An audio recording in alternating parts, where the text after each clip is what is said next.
Hello दोस्तों, welcome to my YouTube channel. तो आज आप लोगों का फिर से इकोनॉमिक्स के एक नए लेक्चर में स्वागत है, जिसमें आज हम लोग बात करेंगे क्या पूर्ति एवं पूर्ति का नियम। जैसे कि आप लोगों को पता ही है क्या हम लोग क्लास 12 के इकोनॉमिक्स को 30 लेक्चर में ख़त्म करने वाले हैं। तो आज हमारा उसी में 10वां लेक्चर आ रहा है और जिसमें चर्चा कर रहे हैं हम लोग आज क्या पूर्ति एवं पूर्ति का नियम पर। तो पूर्ति एवं पूर्ति का नियम को किस प्रकार से इस चैप्टर को पढ़ना है, तो इसमें हम लोग आज चर्चा करेंगे और किस प्रकार से इसका ऑब्जेक्टिव पूछा गया है कई बार, तो इस पर भी आज चर्चा करेंगे। आई होप आप लोग हमारा पिछला 9 लेक्चर देख चुके होंगे। तो आज हमारा 10वां लेक्चर होगा और इसका PDF भी मिल गया होगा आप लोगों को हमारे टेलीग्राम चैनल पर। जो ज्वाइन नहीं किए हैं तो डिस्क्रिप्शन में लिंक दिया गया है, आप डायरेक्ट हमारे टेलीग्राम ग्रुप को ज्वाइन कर सकते हैं। वहाँ इस वीडियो का और बाकी 9 चैप्टर का जो हमारा वीडियो हुआ है, लेक्चर हुआ है, उसका भी PDF आपको टेलीग्राम पर मिल जाएगा। तो चलिए स्टार्ट करते हैं आज पूर्ति एवं पूर्ति का नियम को।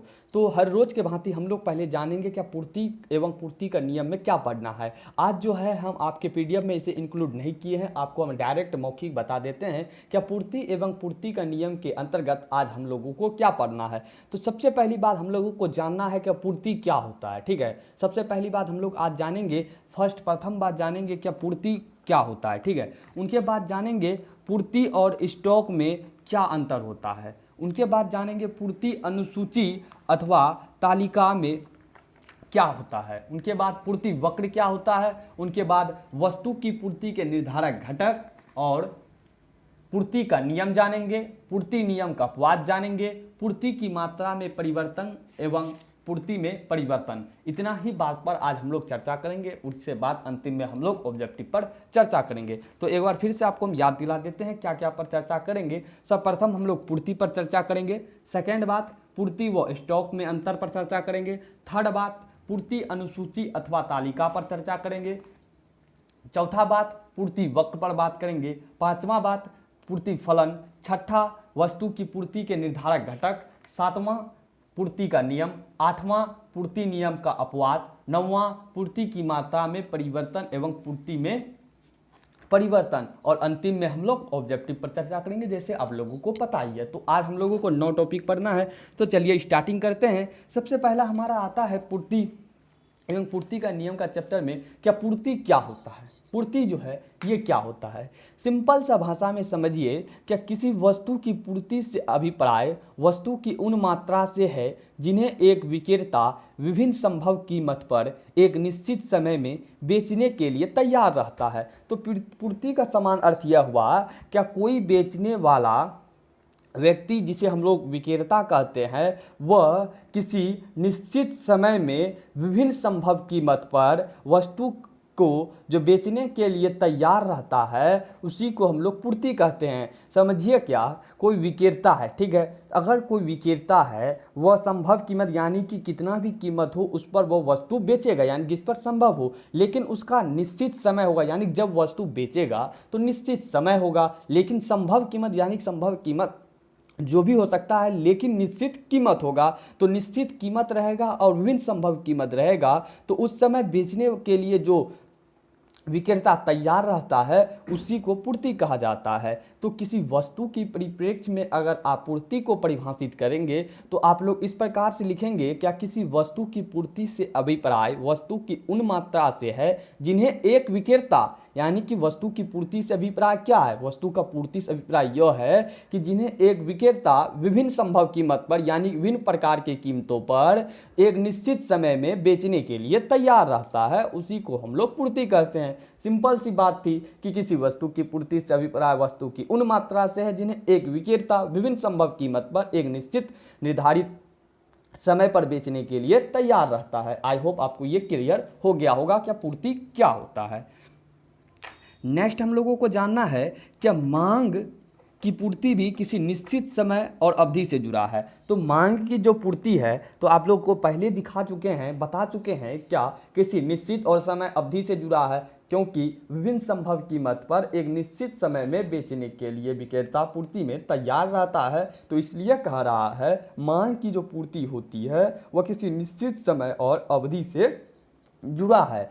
पूर्ति की और एक परिभाषा देता है जिसका नाम है थॉमस। जो अर्थशास्त्री है आपका, क्या थॉमस के अनुसार कहता है ये, क्या वस्तु की पूर्ति वह मात्रा है जो एक बाजार में किसी निश्चित समय पर विभिन्न संभव कीमतों पर बिकने के लिए प्रस्तुत की जाती है। तो समझिए ये हमारा थॉमस जी क्या कह रहे हैं, क्या वस्तु की पूर्ति से ये आपको बता रहे हैं क्या बाजार में किसी निश्चित समय पर, यानी बाजार में किसी निश्चित समय पर विभिन्न संभव कीमत पर बिकने के लिए प्रस्तुत किया जाता है, प्रदर्शित किया जाता है या लाया जाता है। वही बात को ये बता रहे हैं हमारे थॉमस जी कि वस्तु की पूर्ति का मतलब यह है कि बाजार में किसी निश्चित समय पर विभिन्न संभव कीमतों पर बिकने के लिए जो वस्तु प्रस्तुत की जाती है उसे हम लोग क्या कहते हैं, पूर्ति कहते हैं। आई होप आपको ये दोनों परिभाषा में, अब कोई भी परिभाषा आप लिखिएगा तो आपको नंबर मिलेगा। तो आई होप आपको ये समझ में आ ही गया होगा क्या पूर्ति क्या है। क्या पूर्ति किसी वस्तु की पूर्ति से अभिप्राय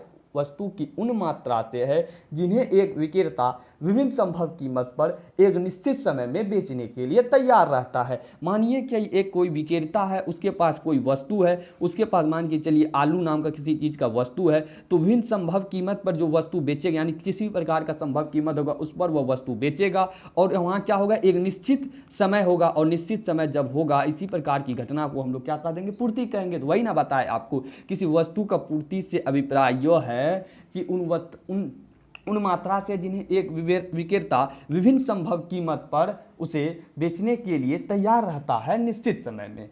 चलिए आगे देखते हैं। अब हम लोग पूर्ति हम लोग समझ चुके हैं कि पूर्ति क्या होता है, पूर्ति की परिभाषा थॉमस के अनुसार भी हम लोग देख चुके हैं।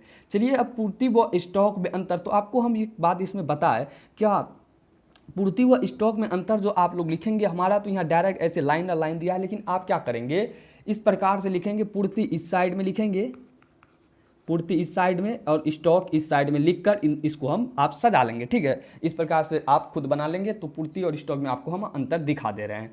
तो पूर्ति क्या है, पूर्ति को बात को आप जान ही गए हैं। स्टॉक को समझिए, पूर्ति वह वस्तु की मात्रा है जो किसी समय विशेष पर बाजार में विक्रेताओं के पास मौजूद है। पूर्ति क्या है, क्या किसी समय विशेष पर बाजार में विक्रेता के पास मौजूद है। स्टॉक क्या है, जिसे किसी निश्चित समय में तथा किसी निश्चित समय कीमत पर विक्रेता बेचने के लिए तत्पर हो, बेचने के लिए, ठीक है, बेचने को तत्पर हो। तो आप लोग इसे लाइन मार के लिख लीजिएगा, इधर पूर्ति के बारे में, इधर स्टॉक के बारे में। आज समझ ही गए होंगे हम क्या समझा रहे हैं। ठीक है, तो पूर्ति क्या है, क्या आपको बताया, क्या पूर्ति वह मात्रा है जो किसी विशेष समय पर बाजार में विक्रेता के पास मौजूद रहता है। लेकिन आपका स्टॉक क्या है, क्या कोई भी व्यक्ति जो है स्टॉक किस लिए करता है, वह निश्चित कीमत प्राप्त करने के लिए, यानी कि जब उसे अधिक कीमत प्राप्त होगा, निश्चित कीमत प्राप्त होगा, तभी वह स्टॉक करता है, यानी कि अपने माल को बचा के रखता है। आने वाले दिनों में जब उसकी कीमत अधिक होगी तब वह बेचेगा। लेकिन आपका पूर्ति में क्या है कि विभिन्न संभव कीमत पर, क्योंकि उपभोक्ता को वह वस्तु को बेचना होता है, इसलिए वह वस्तु को विभिन्न संभव कीमत पर बेच देता है। लेकिन स्टॉक क्या है, वह एक निश्चित कीमत पर बेचेगा, क्योंकि वह जानबूझकर स्टॉक किया है, जब कीमत बढ़ेगा तब बेचेगा। तो वही कहने का यहाँ मतलब है, जब कीमत बढ़ेगा तो वह निश्चित समय देखेगा और किसी निश्चित कीमत भी देखेगा, यानी निश्चित समय में जब बेचेगा तो वह निश्चित कीमत देखेगा स्टॉक वाला। लेकिन पूर्ति क्या है, पूर्ति का वस्तु की वह मात्रा है जो किसी समय विशेष पर विभिन्न संभव कीमत पर, वह विभिन्न संभव कीमत पर निश्चित समय पर बेचने के तैयार होगा। लेकिन आपका स्टॉक में क्या होगा, निश्चित समय भी होगा और निश्चित कीमत भी होगा। तो फर्स्ट अंतर यही हो गया कि पूर्ति वह वस्तु की मात्रा है जो किसी समय विशेष पर बाजार में विक्रेता के पास मौजूद है। ठीक है, लेकिन आपका स्टॉक क्या है, जिसे किसी निश्चित समय में तथा किसी निश्चित कीमत विक्रेता बेचने को तत्पर हो, कीमत पर विक्रेता बेचने को तत्पर हो। यह हो गया आपका पूर्ति स्टॉक में फर्स्ट अंतर। और पूर्ति स्टॉक का अंतर जो आपका 2 नंबर से कई बार एग्जाम में पूछा गया है, तो इसलिए आप इसे कंप्लीट रखेंगे। नेक्स्ट अंतर है आपका, दूसरा अंतर आता है आपका, क्या पूर्ति एक प्रवाह अवधारणा है। पूर्ति क्या है आपका, प्रवाह अवधारणा है। स्टॉक क्या है आपका, प्रवाह अवधारणा नहीं है, क्योंकि स्टॉक को रोक के रखा जाता है निश्चित समय और निश्चित कीमत पर प्राप्त करने के लिए। इसलिए आपका पूर्ति क्या है, प्रवाह अवधारणा है, जिसे विभिन्न संभव कीमतों पर बेचा जाता है। इसलिए आपका पूर्ति क्या है, प्रवाह अवधारणा है। लेकिन आपका स्टॉक क्या है, प्रवाह अवधारणा नहीं है। ठीक है, चौथा आता है आपका, क्या पूर्ति में समय काल होता है, स्टॉक में समय काल नहीं होता है। पूर्ति में क्या होता है, आपका समय काल होता है, जबकि स्टॉक में आपका क्या होता है, समय काल नहीं होता है। जब चाहे वो स्टॉक कर सकता है, जब चाहे उसे वो बेच सकता है निश्चित कीमत प्राप्त होने पर। ठीक है, चौथा आता है आपका क्या पूर्ति समय वह अवधि पर मापा जाता है। पूर्ति क्या है आपका, समय वह अवधि पर मापा जाता है, इसे समय के निश्चित बिंदु पर मापा जाता है। देखिए पूर्ति क्या है आपका, समय वह अवधि पर मापा जाएगा कब कितनी वस्तु की पूर्ति की जाए, लेकिन आपका स्टॉक क्या है, एक निश्चित बिंदु पर मापा जाएगा जहां आपका सभी प्रकार की वस्तु को बेचा जाएगा। पांचवा क्या आएगा, पूर्ति कीमत से संबंधित होती है। याद रखेंगे पूर्ति क्या है, कीमत से संबंधित होती है। और देखिए ये आपका होता है पूर्ति वाला, ये है स्टॉक वाला, ठीक है। याद रखेंगे जब अंतर करेंगे इस प्रकार से, इधर पूर्ति वाला लिखेंगे, इधर स्टॉक वाला लिखेंगे, ठीक है।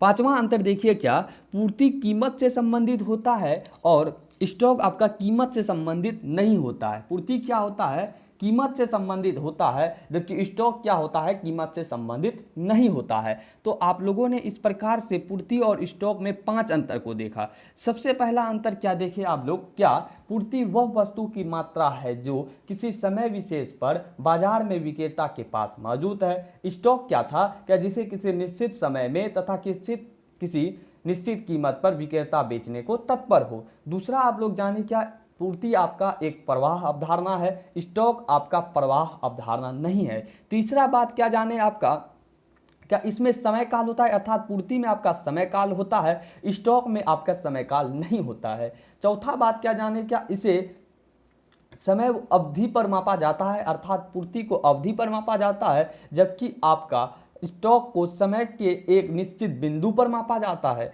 पूर्ति कीमत से संबंधित होता है, जबकि आपका स्टॉक जो है वह कीमत से संबंधित नहीं होता है। तो आप लोगों ने 2 बात को जान चुके हैं, पूर्ति को जाने, पूर्ति और स्टॉक में अंतर को जाने। अब बारी आती है पूर्ति अनुसूची अथवा तालिका की, चलिए उसे भी हम लोग देखते हैं।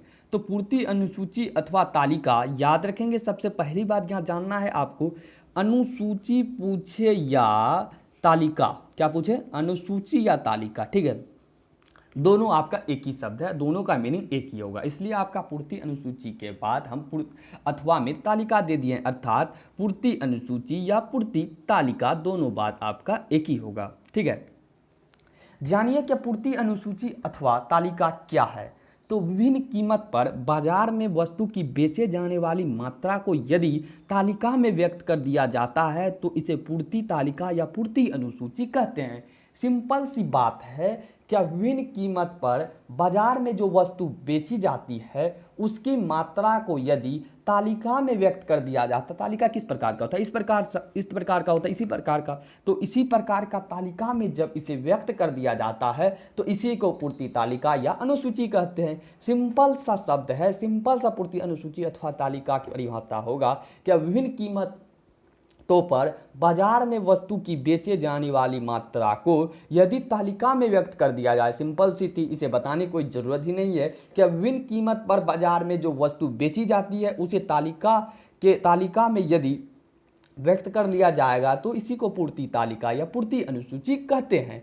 तो यहाँ जो है आपका पूर्ति अनुसूची अथवा तालिका जो है 2 पार्ट में बंटता है, ठीक है। अगर कोई व्यक्ति व्यक्तिगत पूर्ति अनुसूची करता है, यानी व्यक्तिगत स्तर पर विभिन्न वस्तु को वह बेचता है और उसकी मात्रा को इंगित करेंगे तो वह हमारा क्या हो जाएगा, व्यक्तिगत पूर्ति अनुसूची होगा। लेकिन अगर हम लोग संपूर्ण बाजार को ले तो संपूर्ण बाजार में बेचे जाने वाली वस्तु की मात्रा को ले और उस वस्तु की कीमत को ले, अगर इन दोनों को हम लोग प्रदर्शित करेंगे तो हमारा क्या प्राप्त होगा, बाजार पूर्ति अनुसूची होगा। याद रखेंगे कि पूर्ति अनुसूची या तालिका 2 प्रकार का होता है, क्यों, एक व्यक्तिगत स्तर पर, एक संपूर्ण बाजार स्तर पर। सबसे पहली बात क्या आप जाने क्या है पूर्ति अनुसूची अथवा तालिका, क्या विभिन्न कीमत पर बाजार में जो वस्तु की बेचे जाने वाली मात्रा, यानी विभिन्न कीमत स्तर पर बाजार में जो बहुत सारी वस्तुएं रहती है वो विभिन्न कीमतों पर बेची जाती है, अलग अलग कीमतों पर बेची जाती है, एक ही कीमत पर सही प्रकार की वस्तु तो नहीं बेची जाती है।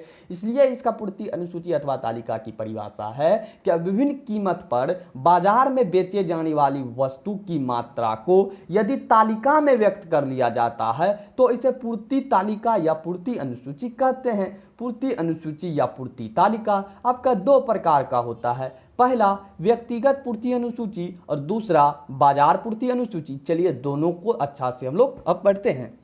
पहले बात करेंगे व्यक्तिगत, उसके बाद करेंगे बाजार पूर्ति अनुसूची पर। जानिए क्या आपका व्यक्तिगत पूर्ति अनुसूची क्या है। इनके बाद आपको हम उदाहरण से भी समझाएंगे क्या व्यक्तिगत पूर्ति अनुसूची क्या होता है। तो इसकी परिभाषा है, एक विक्रेता किसी समय अवधि में विभिन्न कीमत पर वस्तु की जितनी मात्रा बाजार में बेचने को तैयार होता है उसे तालिका के रूप में प्रदर्शित किया जाए तो उसे व्यक्तिगत पूर्ति तालिका कहते हैं। सिंपल सी बातें हैं, वही परिभाषा को लिखना है, सिर्फ यहाँ व्यक्तिगत को चेंज करना है। क्या एक विक्रेता किसी अवधि में विभिन्न कीमत पर वस्तु की जितनी मात्रा बाजार में बेचने को तैयार होता है उसे तालिका के रूप में प्रदर्शित किया जाए तो उसे व्यक्तिगत पूर्ति तालिका कहते हैं। सिंपल सी अर्थ है कि एक विक्रेता समय अवधि में जितना भी वस्तु बेचेगा उन वस्तु को बेचने की मात्रा को यदि हम लोग तालिका के रूप में प्रदर्शित कर देंगे तो उसे व्यक्तिगत पूर्ति तालिका कह देंगे। तो देख लीजिए व्यक्तिगत पूर्ति तालिका की आप उदाहरण या एग्जाम्पल, क्या वस्तु की कीमत रुपया में विक्रेता ए द्वारा वस्तु की पूर्ति। अगर वस्तु की कीमत 4 है तो पूर्ति 2 हुआ, 5 है तो पूर्ति 4 हो गया, 6 हुआ तो पूर्ति आपका 6 हो गया। तो आपका जो आपका डिफिनेशन क्या है, क्या एक विक्रेता किसी समय या अवधि विशेष में विभिन्न कीमत स्तर पर जितनी मात्रा बाजार में बेचने को तैयार रहता है, यह हो गया आपका मात्रा, बाजार में बेचने को तैयार रहता है, उससे अगर आप लोग तालिका में व्यक्त कर देंगे तो ये आपका प्राप्त हो जाएगा।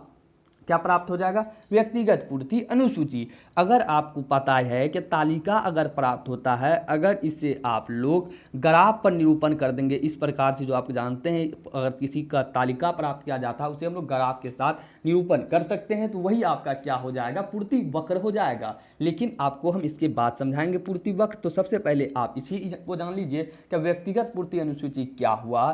क्या वस्तु कीमत की विशेष में विभिन्न कीमत पर वस्तु की जितनी मात्रा बाजार में बेची जाती है और उसकी कीमत को अगर देखिए, अगर रेखा यानी तालिका में जब व्यक्त कर लिया गया तो यही हो गया आपका व्यक्तिगत पूर्ति अनुसूची। अब दूसरा आपका अनुसूची क्या आता है? बाजार पूर्ति अनुसूची। तो उनको जानिए, क्या बाजार पूर्ति अनुसूची में भी कुछ नहीं होगा, इसमें भी सिर्फ बाजार चेंजिंग हुआ, उनके बाद सामान्य बातें रहेगा।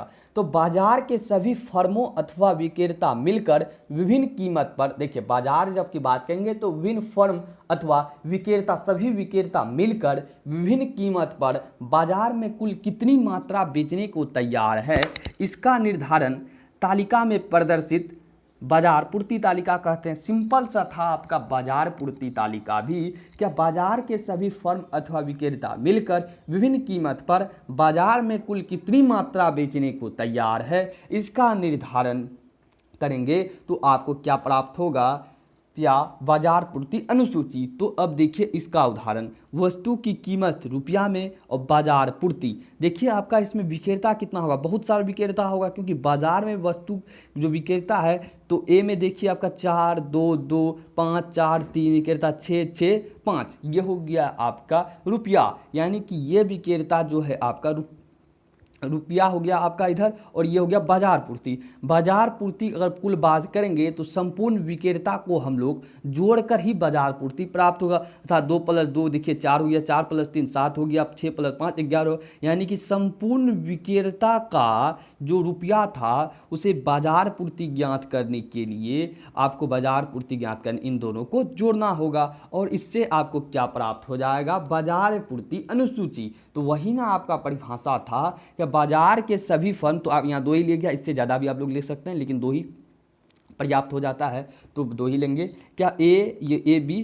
सी ये तीनों को लेंगे तो वही आपका परिभाषा है। क्या बाजार के सभी फर्म अथवा विक्रेता मिलकर विभिन्न कीमत पर बाजार में कुल कितनी मात्रा बेचने को तत्पर है? तो देखिए 2 + 2 4, 4 3 7, 6 5 11, इतनी मात्रा को बाजार में वो बेचने को तत्पर है।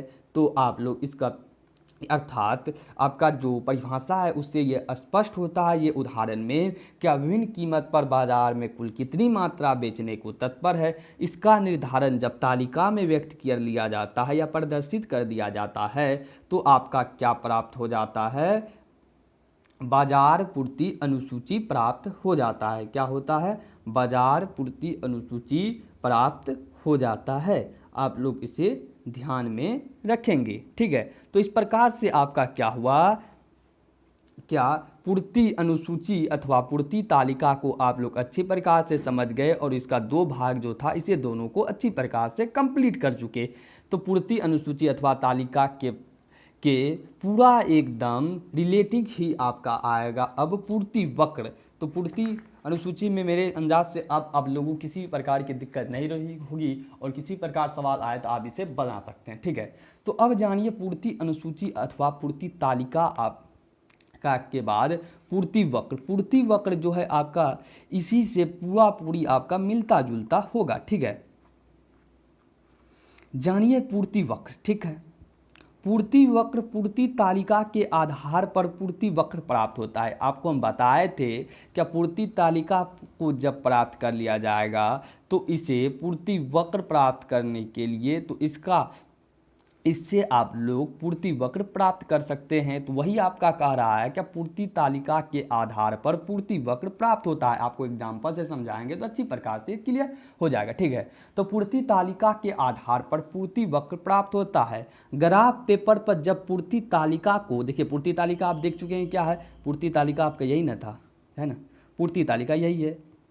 तो कह रहा है क्या ग्राफ पेपर पर जब पूर्ति तालिका को रेखा चित्र के माध्यम से व्यक्त किया जाता है तो तब हमें पूर्ति वक्र प्राप्त होता है। वही आपका पूर्ति तालिका को जब ग्राफ पेपर पर जब पूर्ति तालिका को रेखा चित्र के माध्यम से व्यक्त कर दिया जाता है तो हमें पूर्ति वक्र प्राप्त होता है। ये भी आपका दो प्रकार का हो जाएगा। तो पूर्ति वक्र तो समझने किसी प्रकार की दिक्कत ही नहीं हुई क्योंकि पूर्ति तालिका के आधार पर भी पूर्ति वक्र प्राप्त होगा और ग्राफ पेपर पर जब पूर्ति तालिका को रेखा चित्र के माध्यम से हम लोग व्यक्त कर लेंगे तो हमें पूर्ति वक्र प्राप्त हो जाएगा।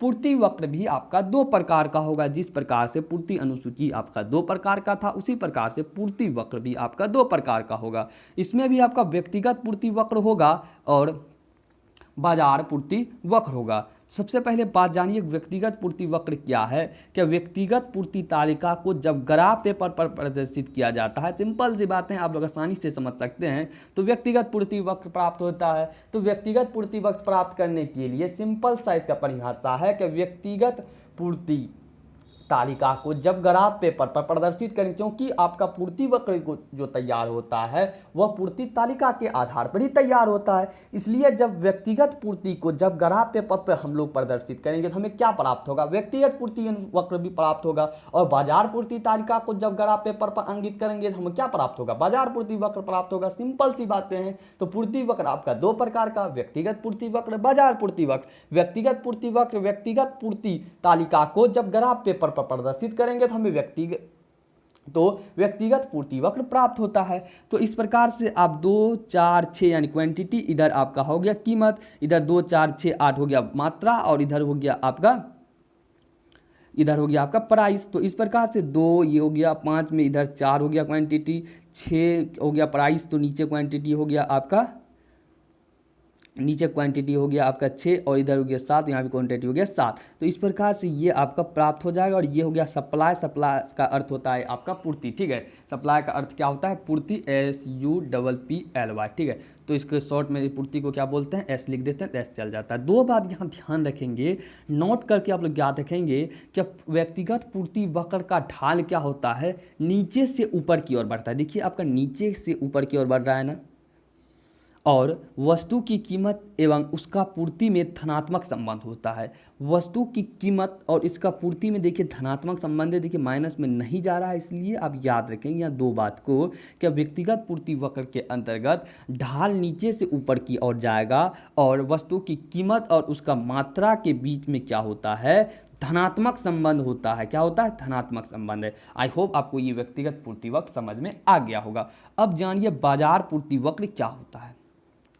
तो बाजार पूर्ति तालिका को जब ग्राफ पेपर पर अंकित करेंगे तो हमें बाजार पूर्ति वक्र प्राप्त होगा। सिंपल सी बातें हैं, आपको हम फिर से बताते हैं। पूर्ति वक्र जो है आपका संपूर्ण तरह से पूर्ति तालिका पर आधारित है। अगर हमें पूर्ति तालिका से पूर्ति वक्र प्राप्त करना है तो बाजार पूर्ति वक्र की अगर बात करें तो बाजार पूर्ति तालिका को जब हम लोग ग्राफ पेपर के माध्यम से हम लोग अंकित कर देंगे, ग्राफ पेपर पर अंकित किया कर देंगे तो हमें क्या प्राप्त होगा, बाजार पूर्ति वक्र प्राप्त होगा। लेकिन बाजार पूर्ति वक्र प्राप्त करने के लिए आपको पता ही है कि विभिन्न प्रकार की विकेंद्रता बाजार में रहता है। तो भिन्न प्रकार को हम लोग ना लेते हुए 3 प्रकार का ले लेते हैं। तो तीनों प्रकार का जो आपको प्राप्त होगा वो इस प्रकार से प्राप्त होगा, क्योंकि बाजार में जो एक ही व्यक्तिगत में तो एक ही था, तो एक ही प्रकार का आप ग्राफ पेपर को अंकित करके हो जाएगा, लेकिन आपका बाजार में तो बहुत प्रकार का आता है, इसलिए आप 3 को कम से कम लेंगे और तीनों को सेम टू सेम उसी प्रकार से दर्शा देंगे। 2 4 6 8 10 करके इधर भी आपको 2 3 4 5 क्वांटिटी और वस्तु की मात्रा में थोड़ा थोड़ा परिवर्तन कर देना है, सेम टू सेम बनाना नहीं है। जैसे क्वांटिटी अगर 2 है तो इसका मात्रा 4 कर देंगे, उसी प्रकार से देखिए आपको जब ग्राफ पीडीएफ मिलेगा तो आसानी से आप इसे नोट डाउन कर लीजिएगा। अब यहाँ 2 बातें यहाँ भी आप आसानी पूर्वक याद रखें, क्योंकि बाजार जो आपका बाजार पूर्ति वक्र है इसे समझाने की जरूरत नहीं है, आप लोग आसानी से समझ सकते हैं, पीछे बहुत सारा आपको हम उदाहरण देख चुके हैं, ठीक है। तो इसमें अगर कोई दिक्कत हो आप हमें टेलीग्राम पर मैसेज कर सकते हैं, आपको हम फिर से इसका एक सेपरेट वीडियो बना के डायरेक्ट टेलीग्राम पर ही आपको बता देंगे, ठीक है। तो मेरे हिसाब से इसमें आपको कोई दिक्कत नहीं होगा, ठीक है। तो जानिए आपका बाजार पूर्ति वक्र में भी 2 बात को जानिए आपका, क्या ये बाएं से दाएं ऊपर की ओर बढ़ता है, ये बाएं से दाएं देखिए आपका ऊपर की ओर बढ़ेगा। कीमत तथा पूर्ति मात्रा के बीच धनात्मक संबंध हो, देखिए यार आसान बात है, कीमत और पूर्ति मात्रा के बीच धनात्मक संबंध आपको दिखाई दे रहा है, क्योंकि माइनस में जा ही नहीं रहा तो धनात्मक संबंध कैसे होगा। तो आपको 2 बात हम बताएं नोट करके दोनों में। क्या पहली बात आपको हम बताएं बाजार पूर्ति वक्र के अंतर्गत इसका ढाल क्या है, बाएं से दाएं ऊपर की ओर बढ़ेगा और कीमत और पूर्ति मात्रा के बीच धनात्मक संबंध होता है, और ऑब्जेक्टिव में बहुत ही इंपॉर्टेंट रहता है, ये सब नोट में जो आपको बता रहे हैं वो पूछा जाएगा, ठीक है। और इसका ढाल क्या होता है, नीचे से ऊपर की ओर होगा, वस्तु और कीमत में इसका पूर्ति में धनात्मक संबंध होगा। ये दोनों बात को आप आसानी पूर्वक याद रखेंगे, ठीक है। तो अब लोग पूर्ति वक्र और पूर्ति तालिका को भी जान लिए। अब आ जाइए आप लोग वस्तु की पूर्ति के निर्धारक घटक। आपको हम बताएं क्या वस्तु का जो पूर्ति करता है उसका निर्धारक घटक कौन कौन सा है। इनके बाद हम लोग चर्चा करेंगे पूर्ति के नियम पर, उनके बाद पूर्ति के नियम के अपवाद पर, उनके बाद पूर्ति के मात्रा में परिवर्तन एवं पूर्ति में परिवर्तन के बाद हमारा ऑब्जेक्टिव के बाद ये लेक्चर हमारा खत्म हो जाएगा, ठीक है। तो चलिए जानते हैं वस्तु की पूर्ति के निर्धारक घटक कौन कौन से हैं। ये जो है आपका 5 नंबर सवाल में कई बार पूछा गया है कि वस्तु की पूर्ति के निर्धारक घटक कौन कौन से हैं, ये 2 नंबर में पूछ लिया जाएगा। तो आप लोग इसे अच्छी प्रकार से समझेंगे क्या वस्तु की पूर्ति के निर्धारक घटक कौन है। पूर्ति तो आप लोग जान ही गए हैं, तो उसमें पूर्ति जो करता है तो उसमें कौन कौन सा निर्धारक घटक है जो वस्तु की पूर्ति को निर्धारित करता है। तो सबसे पहला आता है क्या वस्तु की कीमत। क्या किसी वस्तु की पूर्ति तथा कीमत में प्रत्यक्ष संबंध होता है, यानी कि समान दशा में कीमत के बढ़ने से वस्तु की पूर्ति बढ़ती है तथा कीमत कम होने से वस्तु की पूर्ति घटती है। तो अब आप लोग समझिए, क्या किसी वस्तु की कीमत अगर अधिक है तो विक्रेता उसे बाजार में ले जाकर यानी कि पूर्ति करके अधिक बेचना चाहेगा। अगर किसी वस्तु की कीमत कम है तो वह अपना पूर्ति अधिक नहीं करेगा, क्योंकि उसे कम प्राप्ति होगी। इसलिए यह कह रहा है कि वस्तु का कीमत जो है वो वस्तु की पूर्ति को निर्धारित करने में मदद करता है। तो इसे आप लोगों को लिखना है कि किसी वस्तु की पूर्ति तथा कीमत में क्या होता है, प्रत्यक्ष संबंध होता है। समान दशा में अगर कीमत बढ़ेगा तो वस्तु की पूर्ति बढ़ेगा, अगर कीमत घटेगा तो वस्तु की पूर्ति घटेगा। सिंपल सी बात थी। नेक्स्ट आपका दूसरा आता है क्या, संबंधित वस्तु की कीमत। किसी वस्तु विशेष की पूर्ति से अन्य संबंधित वस्तुओं की कीमत में अप्रत्यक्ष संबंध होता है। जैसे चावल की कीमत में वृद्धि होने से गेहूं की पूर्ति गिर जाती है। देखिए, संबंधित वस्तु की कीमत में आपको यह समझना है क्या कोई वस्तु विशेष की पूर्ति से अन्य संबंधित वस्तु की कीमत में अप्रत्यक्ष संबंध होता है। जैसे कि अगर चावल की कीमत में वृद्धि होता है तो गेहूं की पूर्ति गिरेगा, क्योंकि चावल की कीमत में जब वृद्धि होगा तो सभी व्यापारी क्या करेगा, चावल को बेचना चाहेगा। उसी जगह आपका गेहूं जो था, गेहूं का कम दाम होगा तो गेहूं का पूर्ति वहाँ क्या होता है, गिर जाएगा। इसलिए संबंधित वस्तु की कीमत में कहने का अर्थ ये हुआ कि जिस वस्तु की कीमत अधिक है उसे बाजार में और अत्यधिक मात्रा में बढ़ा दिया जाएगा, लेकिन जिस वस्तु की कीमत में बढ़ने के कारण सभी व्यापारी उस वस्तु को लाकर अपना पूर्ति करने लगे तो दूसरा वस्तु, मान लीजिए आपका गेहूं का क्या होगा, पूर्ति गिर जाएगा। तो वही आपका संबंधित वस्तु का कीमत भी पूर्ति को निर्धारित करता है। जिस प्रकार से आप लोग देखिए, क्या चावल की कीमत में वृद्धि होने से आपका गेहूं की पूर्ति क्या होती है, गिर जाती है। नेक्स्ट आता है आपका तीसरा, क्या उत्पादन साधन की कीमत। तो उत्पादन करने में जो साधन का प्रयोग किया जाता है, कारक का प्रयोग किया जाता है, वह भी आपका क्या करता है, वस्तु की पूर्ति के निर्धारक घटक है। तो याद रखना है, क्या उत्पत्ति के साधनों की कीमत बढ़ने पर उत्पादन लागत में भी वृद्धि होती है, जिसके कारण उत्पादकों को लाभ घटता है और वे उत्पादन कम कर देता है। इसके विपरीत उत्पत्ति साधनों की कीमत कमी उत्पादन लागत में कमी करके पूर्ति में वृद्धि करते हैं। तो आपका उत्पादन साधन की कीमत में क्या होता है, क्या उत्पत्ति की साधन कीमत बढ़ने पर उत्पादन लागत में वृद्धि होगा।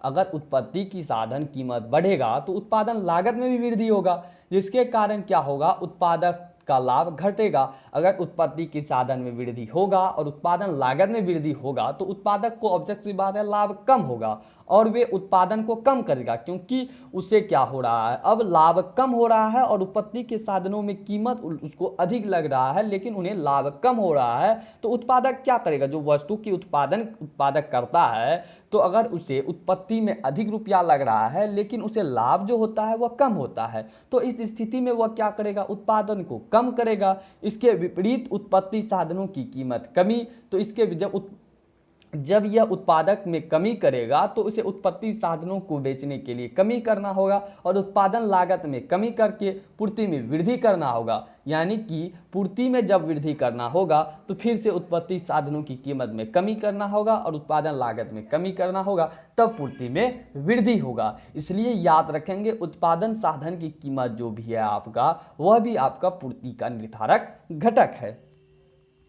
नेक्स्ट आता है आपका तकनीकी स्तर।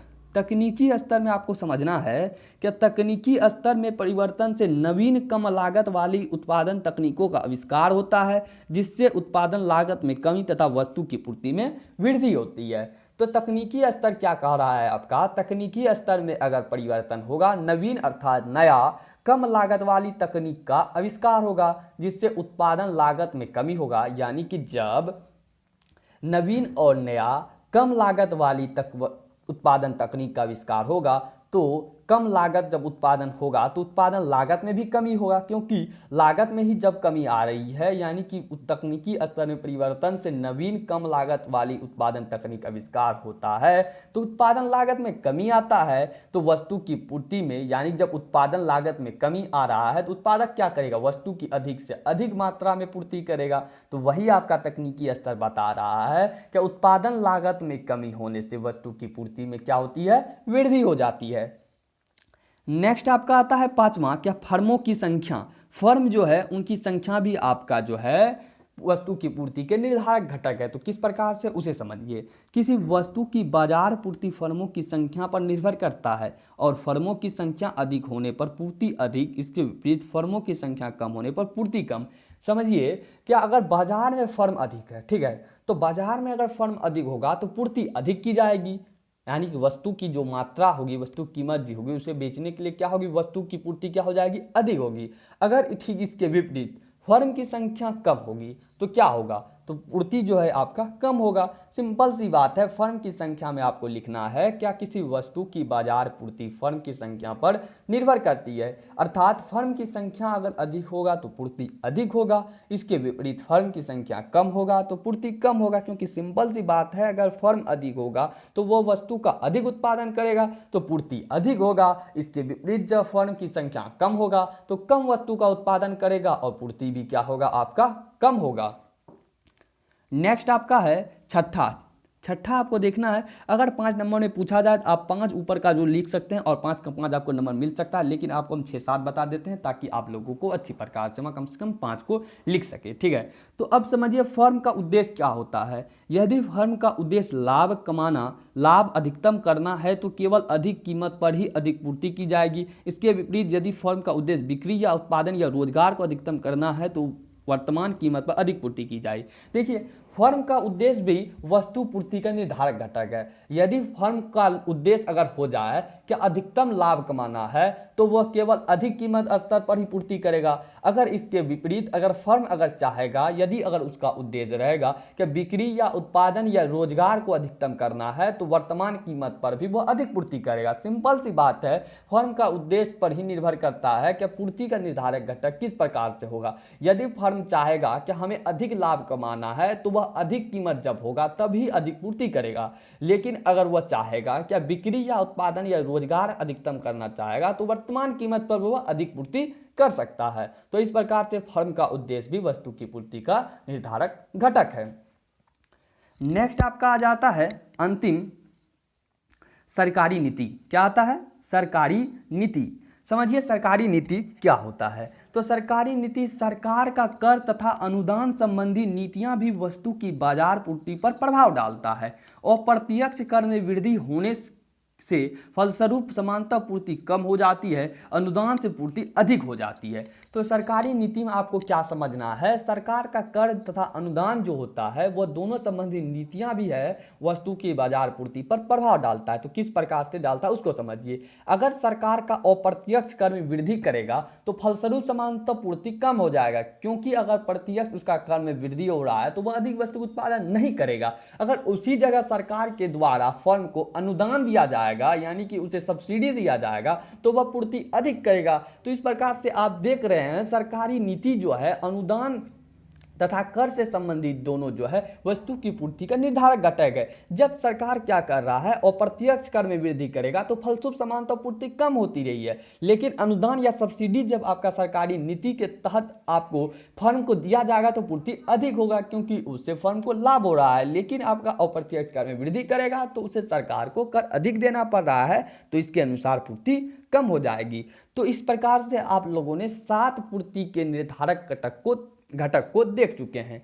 ठीक है, तो सबसे पहले आप लोग क्या देखें इसमें, सबसे पहले बात को जाने कि वस्तु के निर्धारक घटक के अंतर्गत वस्तु की कीमत, यह आपका वस्तु निर्धारक घटक है। उनके बाद संबंधित वस्तु कीमत, उत्पादन साधनों की कीमत, उनके बाद तकनीकी स्तर, फर्मों की संख्या, उनके बाद जाने क्या फर्म का उद्देश्य और सरकारी नीति। तो इस प्रकार से आप आसानी से 7 में से कम 5 को आसानी से लिखकर आ सकते हैं। आई होप आपको ये पूरी अच्छी प्रकार से समझ में आ गया होगा। अब आता है पूर्ति का नियम। क्या आता है? पूर्ति का नियम। ये जो है आपका 2 नंबर में कई बार पूछा गया है। ठीक है, पूर्ति का नियम को आपको ग्राफ के माध्यम से, तालिका के माध्यम से पूरी अच्छी प्रकार से भी डिटेल में आपको समझाएंगे। ठीक है, तो लॉ ऑफ सप्लाई, तो आपको पहले बता चुके हैं पूर्ति को इंग्लिश में क्या कहते हैं? सप्लाई। ठीक है, कई बार ये आपका पूछा गया है कि पूर्ति का नियम से आप क्या समझते हैं, तो लिखिएगा आप लोग। क्या आपका पूर्ति का नियम जो है आपका यह बताता है कि अन्य बातें समान रहने पर जितनी कीमत अधिक होगी उतना ही पूर्ति अधिक होगा, जितनी कीमत कम होगा उतना ही पूर्ति कम होगा। सिंपल सी बात है। अगर आप ही मान के चलिए विक्रेता हैं, जब कीमत अधिक होगा तो तब ही आप वस्तु को अधिक बेचना चाहेंगे, पूर्ति करना चाहेंगे, यानी पूर्ति करना अर्थ बाजार में जाकर उसे बेचना। ठीक है, अन्य बातें समान रहने पर जब कीमत अधिक होगा तभी आप बाजार में जाकर वस्तु को बेचना चाहेंगे। जब कीमत कम होगा तो क्या कीजिएगा आप? पूर्ति कम कीजिएगा। तो वही आपका पूर्ति का नियम आपका क्या बताता है? क्या पूर्ति का नियम यह बताएगा क्या अन्य बातें समान रहने पर जितनी कीमत अधिक होगी उतना ही पूर्ति अधिक होगा, जितना कीमत कम होगा उतना पूर्ति कम होगा। ठीक है, अर्थात पूर्ति का नियम वस्तु की कीमत और वस्तु के पूर्ति के बीच धनात्मक संबंध बताता है। तो देख चुके हैं आप लोग पूर्ति का नियम क्या बताता है। आपका पूर्ति के नियम और कीमत के बीच, वस्तु की कीमत और पूर्ति के बीच क्या है? धनात्मक संबंध है। और यही कारण है कि पूर्ति वक्र का ढाल बाएं से दाएं ऊपर की ओर चढ़ता है। इसी कारण से क्या हो रहा है आपका पूर्ति वक्र का जो ढाल है, पूर्ति वक्र का ढाल क्या होता है? बाएं से दाएं ऊपर की ओर चढ़ता है। तो पूर्ति का नियम को आप जान लिए, कीमत अगर कीमत अधिक होगा तो पूर्ति अधिक होगा, कीमत कम होगा तो पूर्ति कम होगा। तो इसे आप लोग इस प्रकार से समझिए। फलन के रूप में अगर बात करें तो S बराबर FP, पूर्ति का नियम में फलन में बात करें तो S बराबर FP। S क्या हो गया? वस्तु की पूर्ति। F क्या हो गया? पूर्ति फलन। P क्या हो गया? कीमत। तो इस प्रकार से आप लिख सकते हैं S बराबर FP। ठीक है, एग्जाम्पल से आप समझिए। याद रखेंगे पूर्ति का नियम फलन के रूप में S बराबर एफ पी होता है। S वस्तु की कीमत होता है, पूर्ति पूर्ति एफ क्या होता है, पूर्ति फलन, और पी क्या होता है, प्राइस यानी कि कीमत। तो आपको हम क्या बताए, ये देखिए है आपका अनार की कीमत और पूर्ति, ठीक है। तो आपको क्या बताया कि वस्तु की कीमत अगर अधिक होगा तो पूर्ति अधिक होगा, कीमत कम होगा तो वस्तु पूर्ति कम होगा। तो अनार की कीमत 1 है तो पूर्ति 10 है। अनार की कीमत 2 हो गया यानी कीमत बढ़ा तो पूर्ति 20 हो गया। अनार की कीमत 3 हो रहा है तो पूर्ति 30 हो गया। अनार की कीमत 4 हो रहा है तो पूर्ति आपका 40 हो गया। तो अनार की कीमत 5 हो रहा है तो अनार की पूर्ति कितना हो गया, 50 हो गया। एक यहाँ उदाहरण ले गया है अनार। अगर इस प्रकार से आप देख रहे हैं कि जिस प्रकार से आपका कीमत बढ़ रहा है उसी अनुसार से आप देखिए आपका पूर्ति बढ़ रहा है। लेकिन अब आप देखिए यहाँ नीचे से आप लोग देखिए कि अगर पूर्ति 5 में अगर कीमत आपका 5 है तो पूर्ति 50 है। अब यहाँ घटा दीजिए, अब क्या कीजिए 4 पर आ जाइए, कीमत 4 कर दीजिए तो आपका पूर्ति भी 40 पे आ जाएगा। कीमत 3 कर दीजिए तो आपका पूर्ति भी 30 पर आ जाएगा। अगर कीमत 2 करते हैं पूर्ति 20 पर आ जाए, अगर कीमत 1 करते हैं पूर्ति 10 पे आ जाता है। तो इस प्रकार से देख रहे हैं आप लोग, अगर कीमत बढ़ रहा है तो आपका पूर्ति भी बढ़ रहा है। अगर आपका पूर्ति घट रहा है कीमत घट रहा है तो आपका पूर्ति भी क्या हो रहा है, घट रहा है। तो इस प्रकार से अब जब इसे रेखा चित्र के माध्यम से दर्शाएंगे तो आपको रेखा चित्र से दर्शाने के लिए आपको सिंपल से जानते ही होंगे, आपको कई बार बताएं, इधर x इधर y इसे 0, इतना तो आप लोग बचपन से ही करते आ रहे हैं, ठीक है। उनके बाद ऊपर के साइड कीमत देना है, नीचे की साइड अनार की पूर्ति को लिखना है, और अनार की कीमत को यहाँ से 1 2 3 4 5 करके दर्शा देना है। 5 हाईएस्ट है। आपूर्ति के नियम को 50 तक यहाँ दर्शा देना है। 1 को 10 से मिलाना है, 2 को 20 से मिलाना है, 3 को 30 से मिलाना है, 4 को 40 से मिलाना है, 5 को 50 से मिलाना है। उनके बाद अब आप लोग यहाँ देखिए ये रेखा इस प्रकार से आप लोग जब कॉपी मिलाएंगे इसी प्रकार से मिलेगा।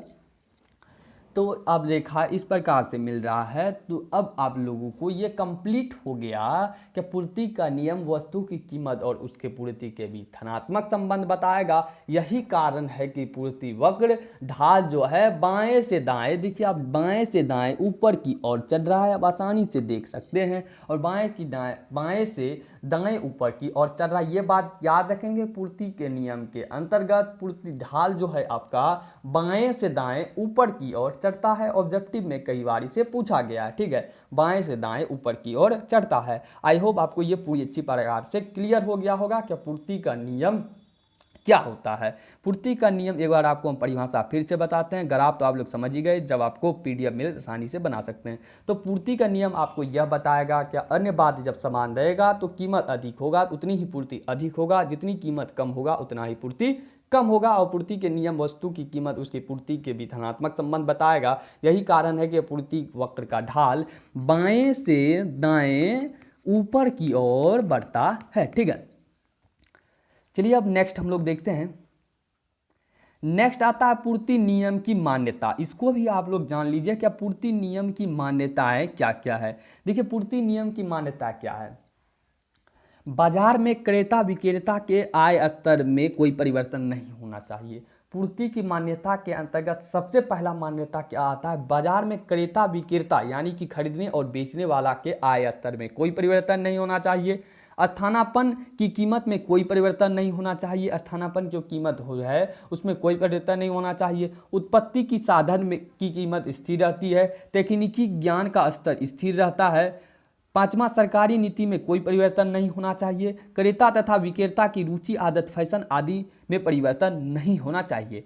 तो यानी कि पूर्ति का नियम की मान्यता आपको प्राप्त करनी है तो इनमें से 6 बात को आपको फॉलो करनी होगी। सबसे पहली बात, पूर्ति नियम की मान्यता के अंतर्गत क्या बाजार में क्रेता विक्रेता के आय स्तर में कोई परिवर्तन नहीं होना चाहिए। सेकंड, स्थानापन्न की कीमत में कोई परिवर्तन नहीं होना चाहिए। स्थानापन्न क्या होता है आपको हम पिछले लेक्चर में कई बार बता चुके हैं, आप समझते ही होंगे कि स्थानापन्न क्या होता है, ठीक है। तो स्थानापन्न की कीमत में कोई परिवर्तन नहीं होना चाहिए। उत्पत्ति की साधनों की कीमत स्थिर रहती है, तो यानी उत्पादन करने के लिए जो साधन का प्रयोग किया जाता है उसे उत्पत्ति के साधन कहते हैं। अर्थात वही आपका तीसरा है कि पूर्ति के नियम की मात्रा के अंतर्गत क्या उत्पत्ति की साधन की कीमत स्थिर रहती है। चौथा, तकनीकी ज्ञान का स्तर स्थिर रहता है। तकनीकी ज्ञान का स्तर नवीन टेक्नोलॉजी जो आपका आता है आपको बताइए। पांचवा है सरकारी नीति में कोई परिवर्तन नहीं होना चाहिए। सरकार की नीति में कर और अनुदान संबंधी जो नीति है आपका, इसमें किसी प्रकार का परिवर्तन नहीं आना चाहिए। छठा क्या, क्रेता विक्रेता की रुचि आदत फैशन आदि में परिवर्तन नहीं होना चाहिए। तो इस प्रकार से 6 बात अगर फॉलो करेंगे तो यही आपका पूर्ति नियम की मान्यताएं है। अब आपका 2 टॉपिक बचा, क्या पूर्ति नियम का अपवाद और पूर्ति की मात्रा में परिवर्तन अथवा पूर्ति में परिवर्तन। तो अपवाद क्या होता है, यानी कि अपवाद को अब आप लोग समझिए, ठीक। अपवाद क्या है, क्या पूर्ति नियम का अपवाद क्या है। पूर्ति का नियम यह बताता है, सबसे पहले जानिए पूर्ति नियम का क्या अपवाद होता है, यानी पूर्ति नियम से जो अलग होगा वही आपका पूर्ति का अपवाद होगा, यानी कि जस्ट अपोजिट होगा। तो पूर्ति नियम यह बताता है क्या वस्तु की कीमत और उसकी पूर्ति के बीच धनात्मक संबंध होता है, सही बात है, किंतु कुछ दशा में यह नियम लागू नहीं होता है, अर्थात वस्तु की कीमत और वस्तु की पूर्ति में धनात्मक संबंध स्थापित नहीं होता है। तो ऐसी दशा को पूर्ति नियम के अपवाद कहते हैं। तो आपको यहाँ समझना क्या है कि पूर्ति नियम का अपवाद क्या है। तो सबसे पहले पूर्ति नियम को आप जानिए कि पूर्ति नियम का जो आपको यह बताता है कि वस्तु की कीमत और उसकी पूर्ति के बीच क्या होता है, धनात्मक संबंध होता है, लेकिन कुछ दिशा में क्या होता है, यह नियम लागू नहीं होता है, अर्थात पूर्ति का नियम कुछ दशा में यह लागू नहीं होता है, अर्थात वस्तु की कीमत और पूर्ति में धनात्मक संबंध स्थापित नहीं होता है। तो इसे ही, ऐसी ही दशा को या इसे ही आप लोग क्या कहेंगे, पूर्ति नियम के अपवाद कहते हैं। तो कौन कौन सी दशा है जिसमें पूर्ति नियम का अपवाद लागू होता है, अर्थात पूर्ति वस्तु की कीमत और पूर्ति के बीच धनात्मक संबंध स्थापित नहीं होता है, अर्थात पूर्ति नियम का अपवाद है, उसे जानिए, ठीक है। तो एग्जाम्पल के तौर पर अब लीजिए, कृषि वस्तु के ऊपर यह अनिवार्य रूप से लागू नहीं होता है। याद रखेंगे पूर्ति का नियम है जो आपका, वह कृषि वस्तु पर अनिवार्य रूप से लागू नहीं होगा, नाशवान वस्तु पर लागू नहीं होगा।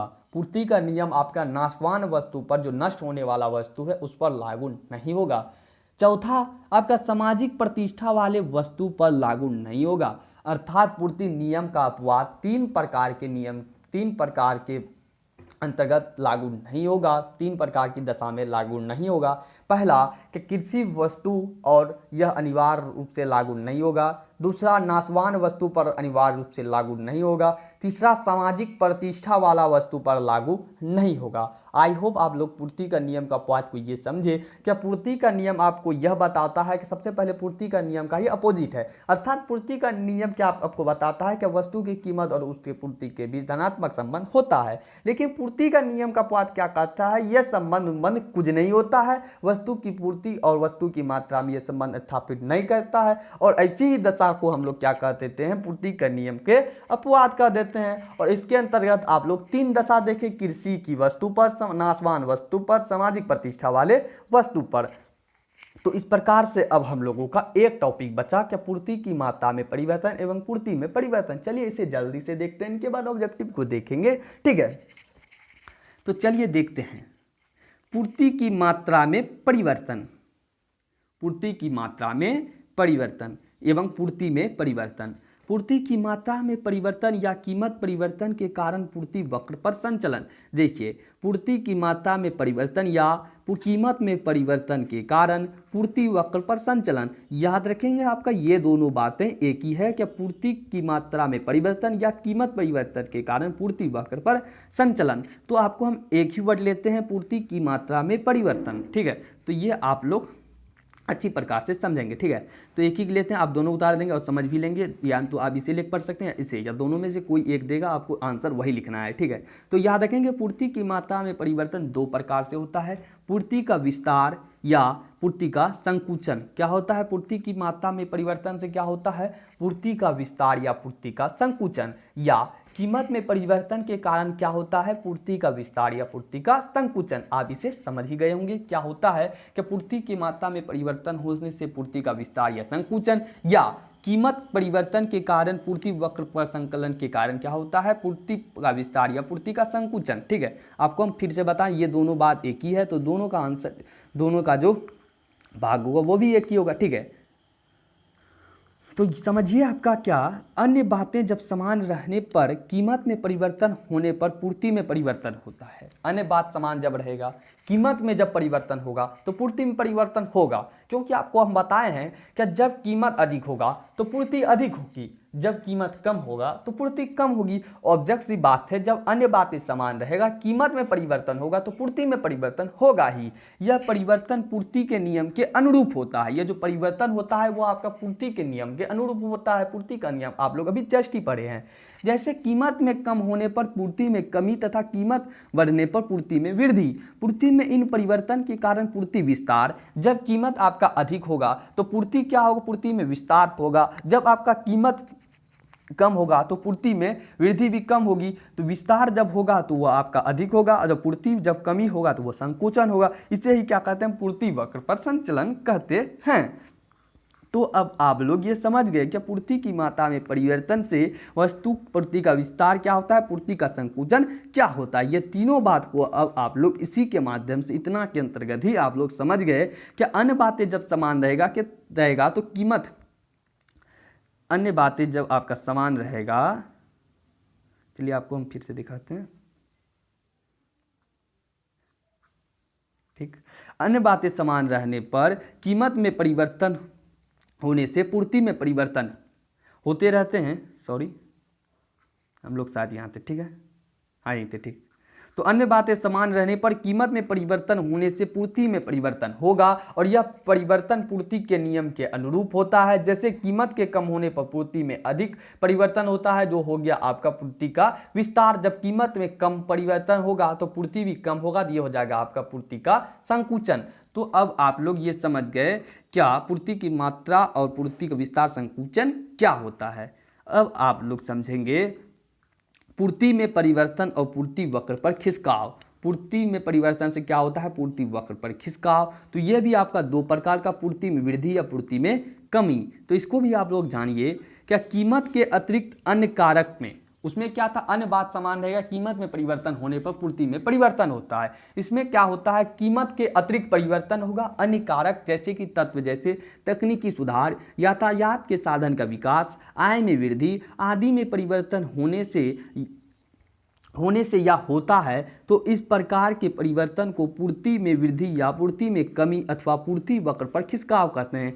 याद रखेंगे, पूर्ति वक्र का खिसकाव या पूर्ति में परिवर्तन, ये भी दोनों शब्द एक ही है, ठीक है।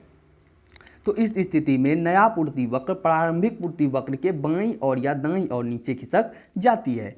तो आप लोग पूर्ति में परिवर्तन के अंतर्गत क्या देखें, या पूर्ति वक्र पर खिसकाव के अंतर्गत पूर्ति में वृद्धि या कमी। इससे पहले आप देखें क्या, पूर्ति की मात्रा में परिवर्तन से दो प्रकार का, पूर्ति का विस्तार और पूर्ति का संकुचन। यह है आपका पूर्ति में परिवर्तन से पूर्ति में वृद्धि और पूर्ति में कमी। पूर्ति में वृद्धि किस प्रकार से होगा, क्या कीमत के अतिरिक्त जब अन्य कारक या तत्व जैसे तकनीकी सुधार या यातायात के साधन का विकास, आय में वृद्धि या आदि में परिवर्तन होने से होगा। तो इस प्रकार के परिवर्तन को पूर्ति में वृद्धि या पूर्ति में कमी अथवा पूर्ति वक्र पर खिसकाव कहेंगे। और इस स्थिति में नया पूर्ति वक्र प्रारंभिक पूर्ति वक्र के बाईं ओर या दाईं ओर खिसक जाती है। देखिए आपका क्या होता है, पूर्ति का जब विस्तार हो रहा है आपको हम बताए थे क्या, इस स्थिति में नया पूर्ति वक्र क्या होता है, प्रारंभिक पूर्ति वक्र के बाईं के ऊपर, बाईं और ऊपर या दाईं और नीचे खिसक जाती है। देखिए आपका पूर्ति का विस्तार में आपका क्या हो रहा है, ऊपर की ओर जा रहा है, और पूर्ति की कमी की में क्या हो रहा है, नीचे की ओर आ रहा है। तो यह बात यहाँ फॉलो हो रहा है क्या, जब आपका परिवर्तन के पूर्ति में वृद्धि या पूर्ति में कमी अथवा पूर्ति वक्र का खिसकाव होता है। तो इस स्थिति में नया पूर्ति वक्र क्या होता है, प्रारंभिक पूर्ति वक्र के बाईं और ऊपर या दाईं।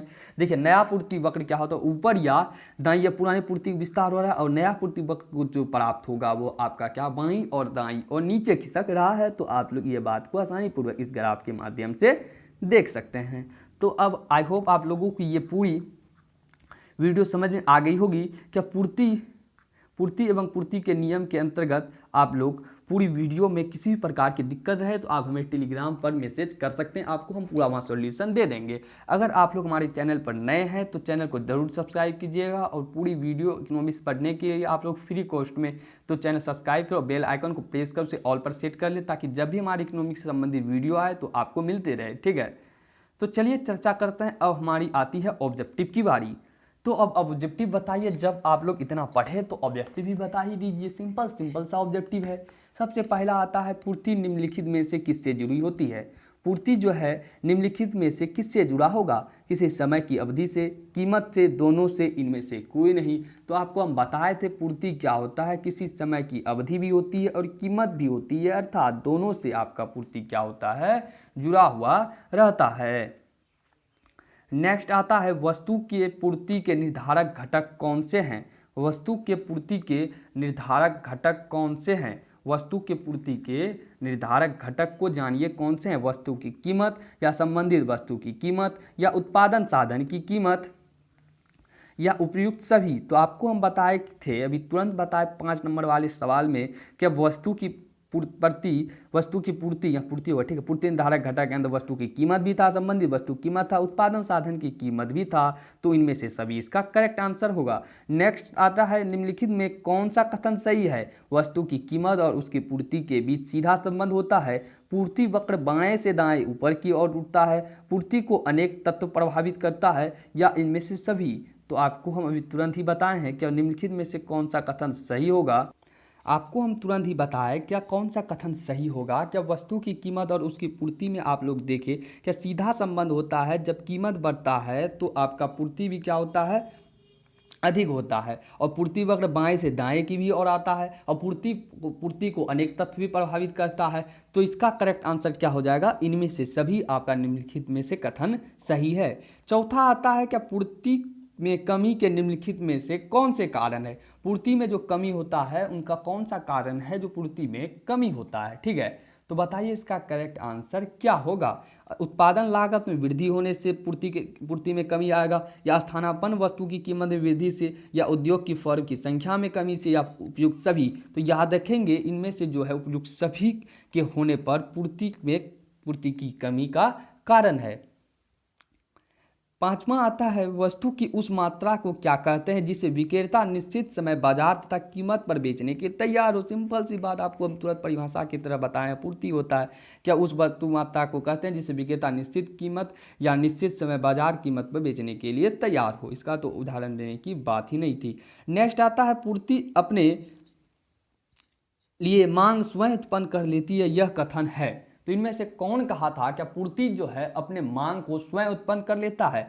तो प्रूफ जेवी से, रिकार्डो, प्रूफ पिगो या मार्शल। तो याद रखेंगे ये आपका 17 में कॉमर्स वाली को पूछा था, क्या पूर्ति अपने लिए मांग जो स्वयं उत्पन्न करता है। ये कथन है आपका प्रोफेसर जेबी से। किसका नाम है, जेबी से। तो इस प्रकार से आप लोगों ने ऑब्जेक्टिव को भी देख चुके हैं और ये चैप्टर हमारा यहीं पर एंड होता है और आप लोग इसे अच्छी प्रकार से कंप्लीट कर लेंगे। और आपको आज भी टेलीग्राम पर इसका पीडीएफ भी मिल जाएगा। तो टेलीग्राम ज्वाइन करने के आपको हम बता दिए हैं कि डिस्क्रिप्शन में लिंक दिया गया है, आप डायरेक्ट हमारे टेलीग्राम से जुड़ सकते हैं। आपको आज पीडीएफ शाम तक वहाँ अवेलेबल करा दिया जाएगा। तो मिलते हैं नेक्स्ट वीडियो में और नेक्स्ट लेक्चर के साथ। इकोनॉमिक्स का 11वां लेक्चर आएगा और 11वां पार्ट का होगा। तो अभी तक हमारे चैनल को आप लोग सब्सक्राइब नहीं किए हैं तो चैनल को सब्सक्राइब कर लें ताकि हर एक वीडियो नोटिफिकेशन आपसे मिलते रहे। और क्लास 12 संबंधित सभी प्रकार की वीडियो को देखने के लिए आप हमारे चैनल पर विजिट कर सकते हैं। और कमेंट कर आप हमें अवश्य बताएंगे क्या वीडियो आपको कैसी लगी। तो मिलते हैं नेक्स्ट वीडियो में नेक्स्ट लेक्चर के साथ। तब तक के लिए इजाजत। Thank you all of you. Thanks for watching.